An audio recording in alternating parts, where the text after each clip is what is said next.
Rahim. Welcome grade 10 students. Today we have to solve third question remaining parts of exercise 1.1. Solve by completing square. Bete, we have to start the question simply where the standard form of quadratic equation will be cleared. अब यहाँ पर देखें, यहाँ पर standard form नहीं बन रही, पहले हमें इसको स्टैंडर्ड फॉर्म में लेके आना पड़ेगा।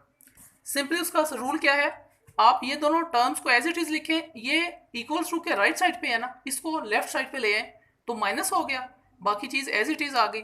अब यहाँ पर आपको हमेशा याद रखना चाहिए कि जिसके नीचे कुछ नहीं होता उसके नीचे तो 1 होता है, और ये दोनों p बाई क्यू फॉर्म में आ गए हैं। जब कभी भी आपके पास क्वेश्चन मैथ्स में p बाई क्यू फॉर्म में हो, दरमियान में माइनस या प्लस आ जाए, वहाँ पे हमेशा एलसीएम लेना है, याद रखना है आपने। अब 1 2 2 का एलसीएम आ गया 2। अब एलसीएम मैं रिवाइज कर देता हूँ, वैसे तो आपको यहाँ पर इस स्टेज पे क्लियर होना चाहिए। 1 2 ज़ा 2 होता है ना, तो जो आंसर आता है उसको ऊपर वाले से मल्टीप्लाई कर देते हैं। 2 को माइनस एक्स स्क्वायर से किया तो माइनस 2x स्क्वायर आ गया, माइनस 2 1 ज़ार 1 7 एक्स ज़ार 7x, 2 1 ज़ार 1 15 ज़ार 15। अब आपने क्या किया, अब देखिए यहाँ पर इसके नीचे कुछ नहीं है ना, तो इसके नीचे 1 है। और जब कभी भी p बाई क्यू फॉर्म हो, दरमियान में इक्वल्स टू आ जाए, वहाँ पर हमेशा कौन सा रूल फॉलो होता है, क्रॉस मल्टीप्लीकेशन। इस पूरी टर्म में 1 से मल्टीप्लाई होना है, ये तो वही आंसर आ जाएगा। 0 ने 2 से मल्टीप्लाई होना है तो 0 आ गया। और आप याद रखें कि अगर एक्स स्क्वायर वाली टर्म माइनस में आ रही हो ना, तो आप पूरी इक्वेशन को माइनस से मल्टीप्लाई कर देते हो। ये छोटी छोटी चीज़ें ये अपने अंडरस्टैंड कर लें आप। माइनस से मल्टीप्लाई कर दिए, ये प्लस हो गया, माइनस माइनस प्लस हो गया, प्लस माइनस माइनस हो गया, 0 पे तो कोई फर्क नहीं पड़ा। अब ये आपकी स्टैंडर्ड फॉर्म इक्वेशन बन गई है, क्वाड्रेटिक इक्वेशन। यहाँ पर वही रूल कंप्लीटिंग स्क्वायर का जो हमने पिछले लेक्चर में भी किया था। फर्स्ट स्टेप, कांस्टेंट को राइट साइड पे ले गए, फिर हमने देखा कि अगर कोई कोफिशिएंट है एक्स स्क्वायर का तो उससे डिवाइड कर देंगे पूरी इक्वेशन को। 2 से 2 को डिवाइड किया, डिवाइडेड बाई 2, एक्स स्क्वायर रह गया, 7 बाई 2x आ गया, 15 बाई 2 आ गया। अब आपने क्या करना है, मल्टीप्लाई कोफिशिएंट ऑफ x जो है 7 by 2 by 1 by 2 and square it. वो क्या होता है, 1 बाई 2 को मल्टीप्लाई किससे किया, x के कोफिशिएंट से, वो 7 बाई 2 है, और इसका स्क्वायर ले लिया। 1 7 ज़ार 7, 2 2 ज़ार 4, और इसका स्क्वायर। अब आपने इसको क्या करना है, इस इक्वेशन के दोनों साइडों पे ऐड कर लेना है। ये देखें, ये चीज़ आ गई, ये ऐड हो गया, इज इक्वल टू 15 बाई 2 के साथ भी ऐड हो गया। अब आपको मैंने बताया था ये x और 7 बाई 4 का होल स्क्वायर बनता है, x और 7 बाई 4 का होल स्क्वायर बन गया। इसको आपने सॉल्व कर लिया, 15 बाई 2 प्लस 7 का स्क्वायर 49, 4 का स्क्वायर 16। ये अगेन वही वाली बात, p बाई क्यू फॉर्म में दरमियान में प्लस है तो क्या करेंगे, शाबाश एलसीएम लेंगे।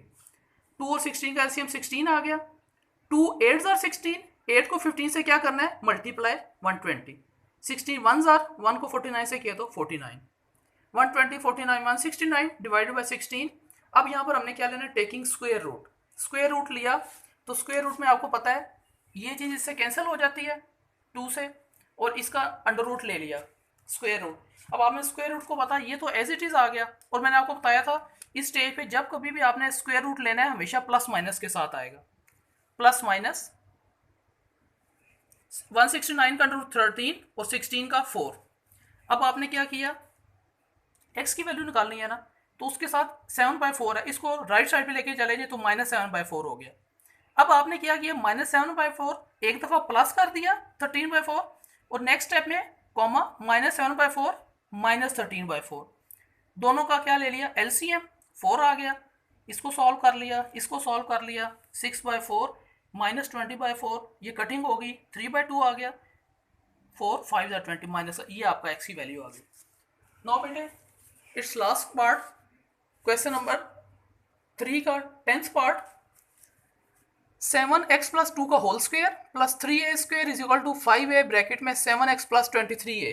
पहले आपने ब्रैकेट को सॉल्व कर लेना है। ये आपको पता है कि बेटे a plus B whole square का फॉर्मूला होता है, वो आपको पता है ना क्या होता है, a plus B whole square का फॉर्मूला क्या होता है, a square plus B square plus 2ab।